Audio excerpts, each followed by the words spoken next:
Okay, class, part number 2. Yung head, yung imo-model ko instead na yung arms and legs details.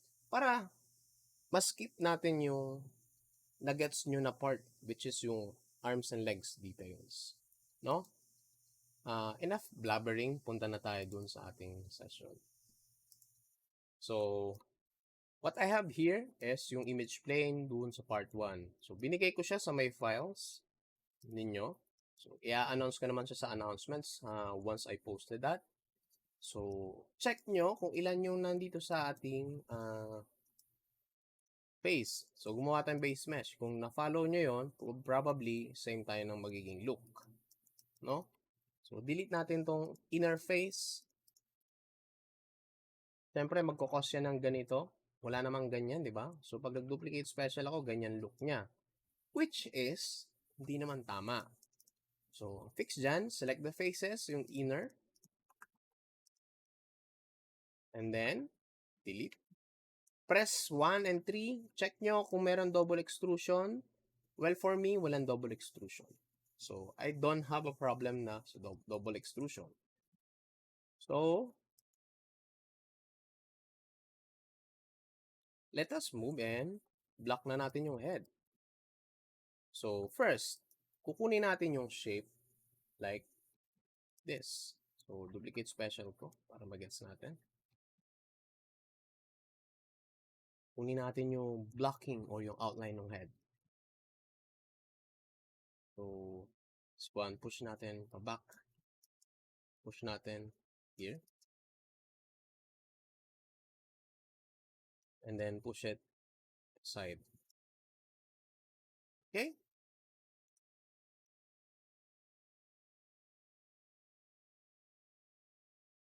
Then, eto, push natin siguro like this.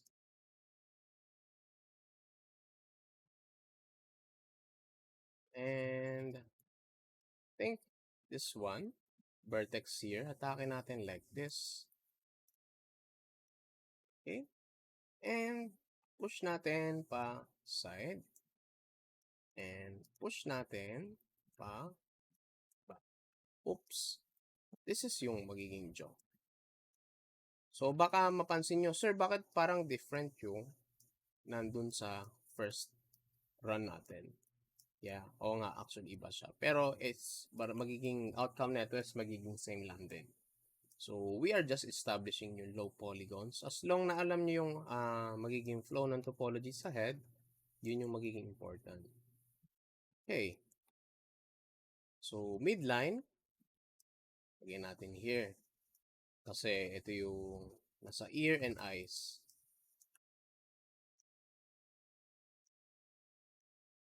Since speed modeling to, let's go for that.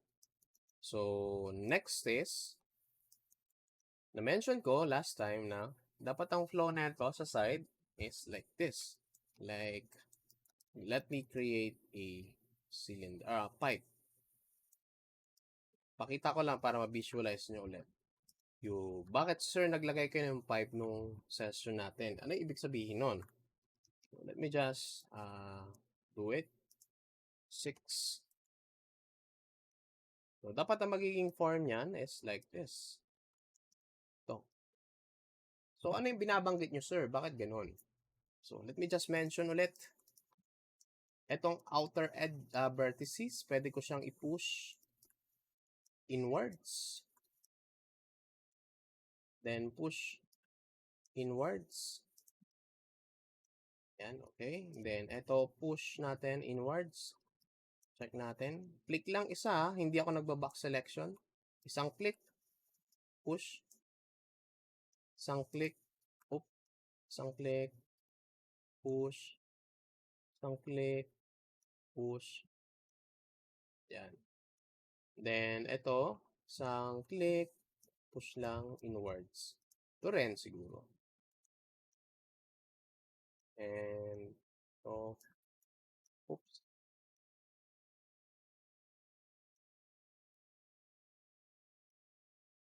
Three. So, sir, ibang-iba siya doon sa ginawa nating first run. Yes, it's fine as long na ma-follow natin yung topology dito sa head. Okay? So, pag pumunta ako sa site, let us compare na sana yung naka-devoxify na yung ating head sa site. Kasi, ang magiging illusion niyan, pag nag-press tayo number 3, mukha na siyang bilog. Right? Kung mapapansin nyo. So, pag nag-3 ako, bilog din to. Okay. Rotate natin to. Then, rotate. Rotate. Move. Ito kasi magiging midline ng neck. 3. 1, 3. Check natin siya sa front. Okay. Off ko yung x-ray. And then press 3. Check ko nga. Yan. Medyo okay naman. Pagka medyo hindi kayo satisfied, press number 3 and then move it outwards. Press 3, move it outwards. 3, move it outwards. And then, same sa side. Pag di kayo satisfied, move it outwards. Move outwards. Move outwards. And scale. Then push forward. Save. Sir, wala na yung forehead. Yung binabanggit nyo yung last session. Kasi nga, ayun, less polygon ang ginawa natin. 3, 1, 3. 1, 3. Walang double extrusion. Nag-tweak lang ako ng vertex, okay? Always remember that. The less polygon you have, much better ang magiging control nyo sa magiging base mesh ninyo. Okay. So, what will I do next is, so, hindi ko to na-mention, no? Sa last session. Oops. Delete natin to. So, sir, iba yung look nung mesh ng first run nga natin. Pwede pa rin ba namin i-follow tong tutorial mo natin? Yes, pwede nyo pa rin siya i-follow as long na yung flow ng vertex and ng edges is almost the same. Pag nag-number 3 kayo, dapat mag-match siya dun sa head nung ating image plane. Okay? So, now, gagawin ko, extrude natin to. Control E. Oops, before mag-extrude, I forgot. Magdadagdag pala tayo ng image plane. Image plane. Edge. Sorry. Delete that. Isang edge lang. Here. Hold control, press number 1. Yan. Okay. Gets? Na-gets? Kasi yung unang base mesh natin, I know some of you is ganito, di ba? Tapos, nag-extrude tayo. Whoop, extrude, or offset. Ganyan na magiging look. So, what will I do? Instead na i-extrude natin yung dalawang face, gagawin ko, hatakin na lang natin to. Hatakin natin. Yan. Ito muna, isipin nyo siya as ito yung magiging nose later. No? Forgot to mention that. Sorry. Yan, hinatak na natin siya. And next part will be yung face here. So, anong gagawin natin? Hulaan nyo. Siyempre, i-extrude natin siya. And then, may lalabas na small window. Pansinin nyo si small window. Meron niyang lumalabas. Once we press Control E or extrude. Extrude, and then i-offset natin. Ayan. Imagine Deadpool. No? Para ma-visualize nyo lang siya. Anyway, move natin to. Ito yung magiging brow. Ayan, like this. So, yung midline, ibaba pa natin. Lagyan natin siguro hanggang here. Give way, i-layout natin yung magiging eye ng character natin.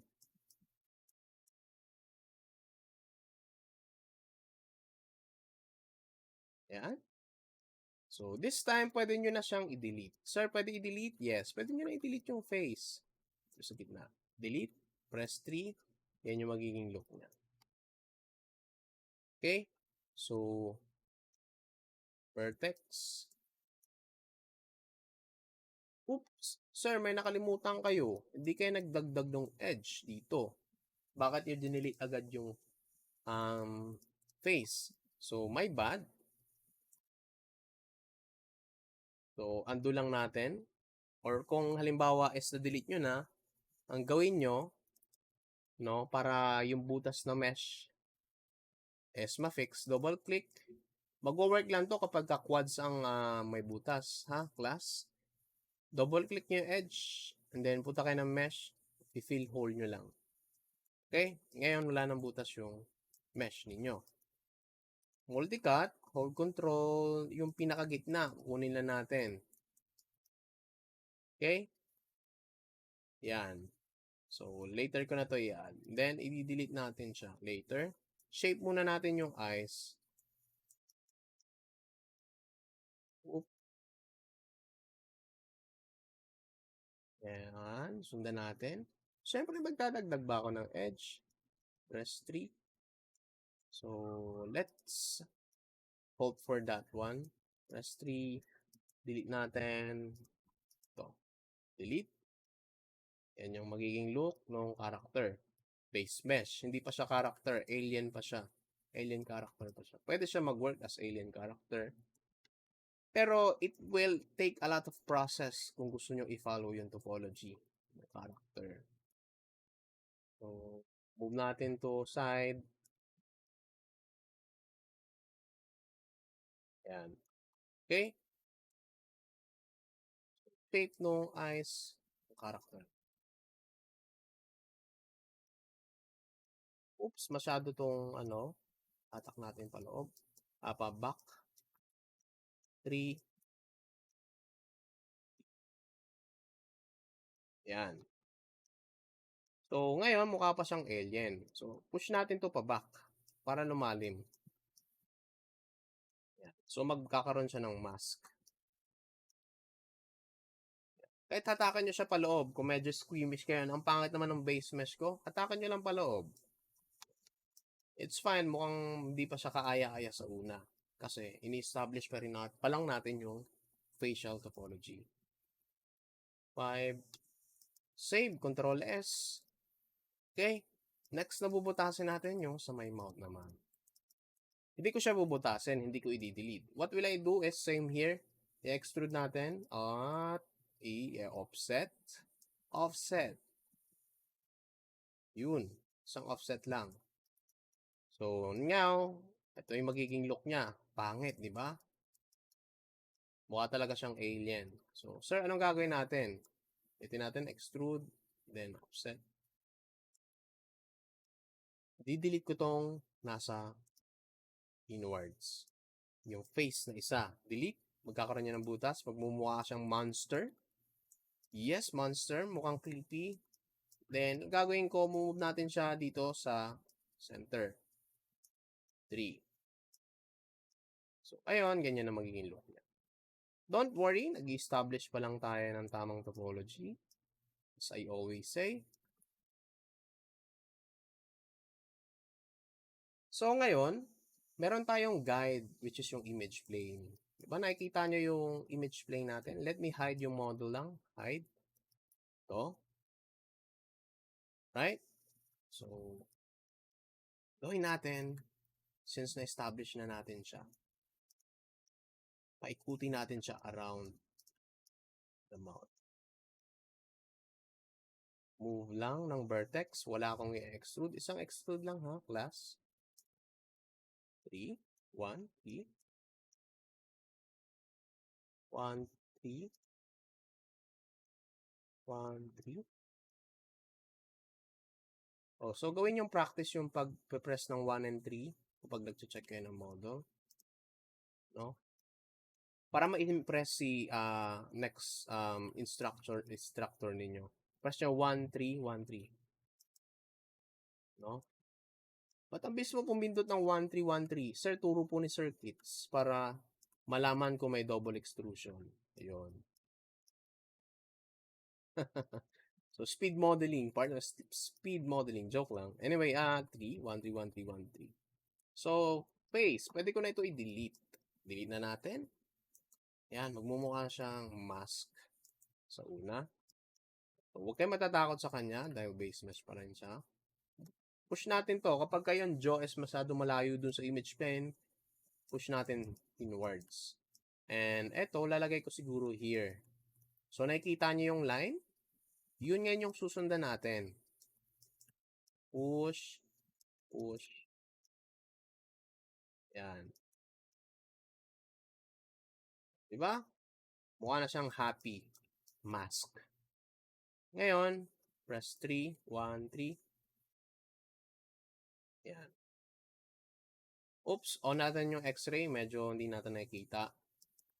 Yan. Medyo tama naman siya. 'Di ba? Sir, kulang ba ng edge? Yes, pwede tayo magdagdag ng edge.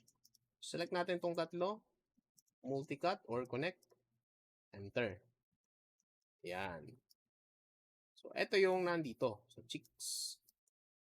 Pwede ko na ito ibaba since na-establish na natin yung topology. Yan. Uy, ano to? Saan to? Sir, check natin. Ito tayo ng site. Tama ba? Tama yung tama. Yan. Ito, ano to? Select natin sa perspective. Angat natin kung saan siya dapat. Nandito siya dapat. Itong leeg, push din natin. Dapat nandito siya. Pero ito din. Dito. Okay? So, ngayon, papansin nyo, much better yung look niya. So, ulit. Edge naman, extrude natin to. Oops, punta tayong perspective para madali mag-select. Extrude. Extrude once. And move once. Wag na wag kakalimutan na magmo-move kapag nag-extrude. Okay? So, move. Oops. And sa gitna to. Sir, wag nyo nang problemahin. Or, sir, bakit ba ganon? Minsan kasi natatanong nyo nga, sir, bakit hindi pantay yung ano nandito sa kabila? Lagpas-lagpas. If fix natin yan siya later on. Don't worry. So, check natin sa side. Uy, nagkaroon siya ng tuka. Ang gagawin ko, etong edge na to, lagay natin dito. Ito, lagay natin dito. Lagay natin siya dito. And dito. Check natin sa perspective. Okay. Medyo okay. Oops, sorry. Push down na lang natin siya. Like here. Yan. Diba? So, my bad na dapat ang binigay kong image plane is itong reference na ginawa ko. Kasi, yun nga, ginawa ko siya, pinalish ko siya for 4 hours. So, since now, nakagawa na ako ng image plane, magiging madali na siya sa inyo. Ifa-follow nyo na lang yung flow ng topology or yung topology ng geometries, no? And, habang dumadaldal ako, class, pwede kayong mag-background music. Sorry medyo madaldal ako. Push natin to pa back. So, aspiring DJ kasi ako pero wala akong training for that. Someday. Joke. And, select nyo yung edge hanggang dito sa baba. Final extrusion. Extrude once and scale. Scale. Ayan. Close nyo na. 3. Bumukha na siyang mount. Diba? Yan na yun. Diba mas madali siya kaysa yung last time na ginawa natin? Oops. So, reminder class, sa speed modeling, walang tama or maling submission. I want to check kung malinis yung model nyo. And I want to see kung, yun nga, walang mga error sa mesh. Like double extrusion, unnecessary faces. Yun. Yun yung important doon. Oops. Yan. Push natin to pa back. Push natin pa back. So, ang pangit, wala siyang shape, yung lips. Mamaya na natin naayusin. No? Then, Push natin forward. Yeah. So, kung medyo talaga gusto niyo na lagyan ng shape, no? Like, eto. Gagawin ko, ayan o, marami siyang edge. Maglalagay tayo ng maraming edge. Bago tayo maglagay ng maraming edge, extrude ko muna siya inwards. Push natin pa back. Okay. And then, lagay tayo ng cut. And then, pupush natin siya palabas. Push. Yan. Yan. So, pag masyadong madikit to, pwede natin yan i-push outwards, which is yung tinuro ko last week. No? Mesh tools, nandito si slide edge tool. Middle mouse button, click drag left and right. Yan, di ba? Push natin outwards. Yan, magkaka-shape na yung bibig ng inyong chibi. So, ayan, push natin inward. So, don't worry. Realistic man or chibi yung character nyo, most likely, same pa din yung topology. Lagi ko siyang inuulit, class. No?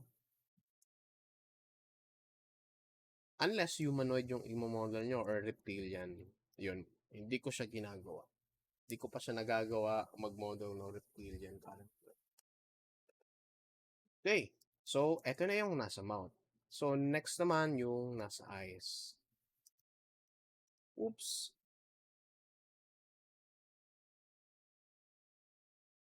Vertex, hatakin natin to pa inwards kasi ito yung magiging nose. Yung magiging cute nose ng ating character. Push natin inwards to. Push natin inwards. Oops. And then, push outside. Sir, mukhang dehydrated yung chibi ko. Hindi mataba yung cheeks. Gagawin mo, hatakin mo lang isang vertex dito pa forward. Yan. Diba, meron na siyang cheek. Ito rin, sa baba. Hatakin natin isa.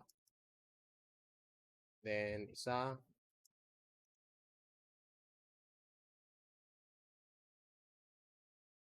Ito rin siguro. Push natin palabas.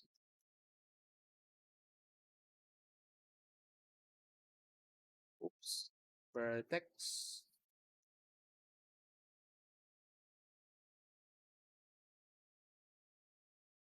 Yan. So, meron na siyang form na zygomatic. May tawag doon sa muscle group na yun eh.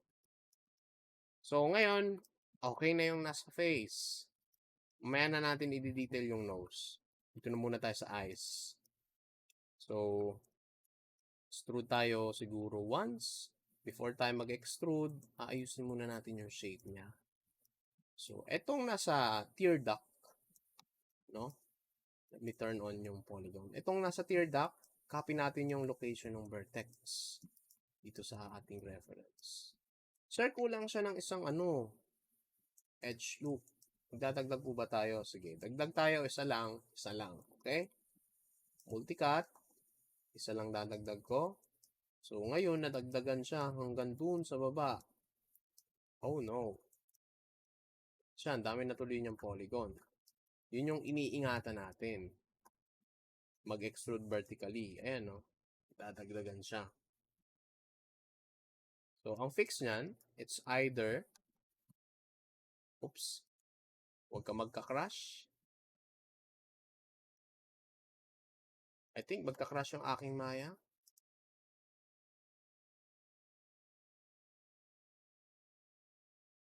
Task Manager, sorry. Let me just check and kill that Maya. Yan, hindi siya nagre-respond. So, kailangan ko siyang patayin. Sorry, Maya. So, yung progress natin is mawawala.